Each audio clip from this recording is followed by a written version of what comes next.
Olá! Sejam muito bem-vindos à nossa exploração de hoje. A gente vai embarcar numa jornada simplesmente fascinante que une aquele rigor do pensamento científico com os maiores mistérios da espiritualidade. Hoje, vamos fazer um estudo profundo e didático do capítulo introdutório do livro Os Corpos e Suas Dimensões, do autor Eric Uzami.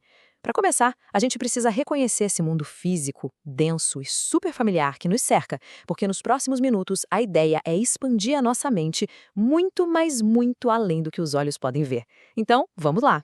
Se a gente olhar para as próprias mãos por um segundo ou para as paredes ao redor, tudo parece tão sólido, não é verdade? Mas e se a nossa visão física estiver captando só uma fração minúscula de tudo o que realmente está acontecendo? Fica essa reflexão profunda sobre as limitações do nosso próprio corpo. A ciência já nos mostra que o espectro de luz que a gente consegue enxergar é bem pequeno. O que será que a gente veria se pudesse espiar um pouquinho além, exatamente ali onde essa nossa matéria dita sólida termina? Bom, o autor traz uma estrutura matemática muito específica para a gente entender tudo isso, e o número-chave aqui é 54. Segundo a obra, a matéria física não é só sólida, líquida ou gasosa. Na verdade, ela pode ir se sutilizando, ou seja, ficando cada vez menos densa, em exatos 54 graus diferentes de densidade. É como se fosse uma escada gigante. A gente está aqui pisando no degrau mais pesado, mas a matéria física ainda sobe mais 53 degraus, ficando cada vez mais refinada e totalmente invisível aos nossos olhos físicos. E é aí que chegamos na nossa próxima fronteira. O que acontece depois do 54º grau? A gente literalmente cruza uma ponte. Aqui temos um contraste enorme. De um lado, essa realidade densa que a gente toca no dia a dia, do outro, a matéria astral, que começa exatamente onde o nosso universo físico não consegue mais se sutilizar. E o mais incrível é que o plano astral possui dimensões ilimitadas, formadas por uma energia muito mais maleável e vibrante do que qualquer coisa que a mente puramente física possa conceber. E como é que tudo isso funciona na prática? Vamos descobrir agora, entrando na engenharia das dimensões. Não se trata de mágica, viu? É uma mecânica super estruturada e perfeitamente harmoniosa. A primeiríssima dimensão astral funciona como uma espécie de dimensão cópia. Isso quer dizer que para cada átomo físico do nosso mundo, existe uma cópia exata, lá no plano astral, só que feita dessa matéria muito mais sutil. Aquela cadeira em que a gente senta, a árvore lá de fora, absolutamente tudo tem uma contraparte astral. Esses dois mundos estão profunda e perfeitamente interpenetrados. E conforme a gente vai mergulhando mais fundo nesse plano, as regras do jogo mudam. A gente começa na primeira dimensão astral, que é essa cópia exata. Mas, avançando até a quarta dimensão, a realidade vira um universo completamente maleável, moldado por pensamentos e energias. Indo ainda mais longe, lá para a quinta dimensão, a gente encontra um mundo totalmente novo e independente, que já não sofre mais nenhuma interferência da nossa matéria densa. Para entender melhor essa maleabilidade, imagina de novo uma cadeira física. Se a gente for olhar a cópia dessa cadeira lá na quarta dimensão astral, ela não é rígida de jeito nenhum, ela é super sensível. O pensamento e o magnetismo literalmente moldam a realidade ali. Com foco suficiente, a simples vibração de um pensamento pode mudar a cor ou formato dessa matéria instantaneamente.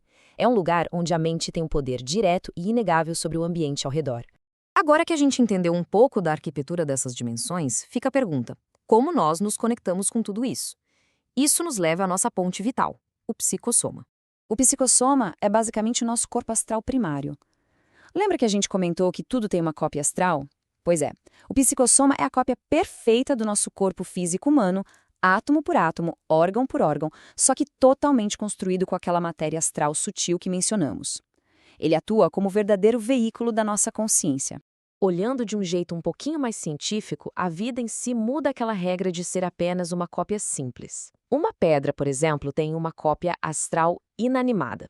Mas nos seres vivos, seja uma planta, um animal ou em nós humanos, existe uma parte astral que é animada.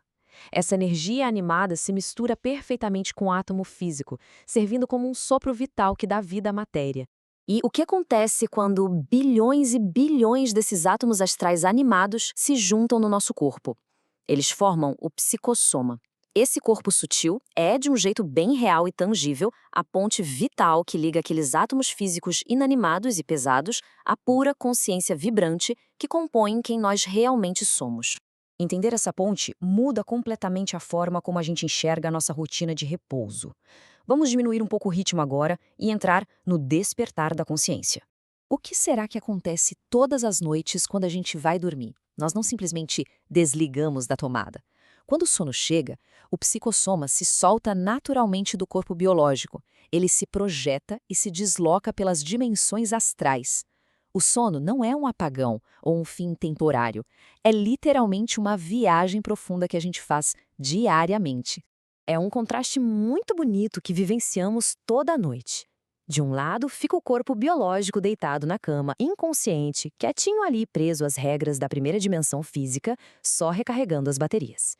Do outro lado, o nosso psicossoma está totalmente desperto, carregando a nossa consciência plena, vivendo de forma contínua no plano astral, aprendendo e existindo ativamente enquanto o corpo descansa. E tem uma revelação aqui que chega a emocionar muito neste estudo: a divisão da memória. A gente tem a memória física, que é limitada ao cérebro carnal, certo? Mas a gente também tem a memória astral extracerebral. A nossa verdadeira personalidade não mora nas sinapses de um cérebro que vai perecer um dia. A nossa essência e nossa memória real vivem dentro desse tecido imortal que é o psicossoma. A maior e mais reconfortante lição disso tudo é que absolutamente nada de valor se perde. Seja num despendimento temporário, como no sono, ou naquela transição definitiva que chamamos de morte, a consciência continua totalmente intacta. As nossas piadas favoritas, o nosso conhecimento, a nossa cultura, tudo continua igual. A memória extracerebral é um cofre seguro que guarda para sempre todas as nossas experiências de vida. O livro traz uma frase com um peso emocional muito libertador. A consciência deste corpo é praticamente a mesma. Tudo de que temos consciência no físico, teremos ao nos desprendermos. É um alívio enorme saber disso. A nossa verdadeira essência é eterna e inquebrável. Aquele eu interior que ama, que sofre, que dá risada e que aprende, vai continuar existindo, independentemente de qual seja o corpo denso habitado hoje. Então, trazendo toda essa exploração de volta para a nossa realidade de agora, a gente não é só um conjunto de biologia tropeçando por aí no mundo denso. Neste exato segundo, nós estamos operando em múltiplas camadas de realidade ao mesmo tempo. O denso e o sutil estão trabalhando juntos dentro de nós agora.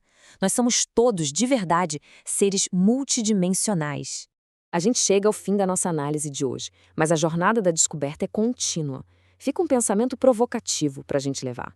Mais tarde, quando a casa ficar em silêncio, as luzes se apagarem e os olhos físicos finalmente se fecharem para dormir, para qual universo vasto, invisível e inexplorado a nossa verdadeira consciência vai viajar dessa vez?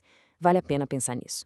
Muito obrigado pela companhia nesse mergulho de conhecimento de hoje e que a gente continue sempre questionando tudo que existe além do visível. Até a próxima!